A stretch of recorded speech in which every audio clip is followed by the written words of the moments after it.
Istri Irjen Verdi Sambo Putri Chandrawati tampak bisa berkomunikasi lancar kepada tim penyidik pemeran pengganti Brigadir J dan tersangka lain. Putri Chandrawati hadir secara langsung dalam proses rekonstruksi kasus pembunuhan Brigadir J di rumah pribadi Verdi Sambo di tempat kejadian perkara pertama di Jalan Saguling 3 Duren 3 Jakarta Selatan pada Selasa 30 Agustus. Putri Chandrawati tampak memperagakan adegan dalam rekonstruksi tersebut, termasuk tidur di kasur sambil menggenggam telepon. Putri memerankan adegan berbaring di tempat tidur, di sampingnya ada tersangka lain yakni Kuat Ma'ruf.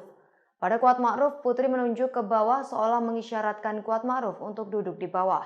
Kuat Ma'ruf pun memperagakan duduk di bawah di samping tempat Putri Chandrawati berbaring. Selanjutnya, adegan saat Putri bersama Brigadir J yang diperankan oleh pemeran pengganti.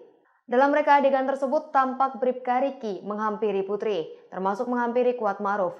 Pada proses reka adegan, Putri Chandrawati dapat berkomunikasi lancar, baik kepada tim penyidik, pemeran pengganti Brigadir J, juga tersangka lainnya.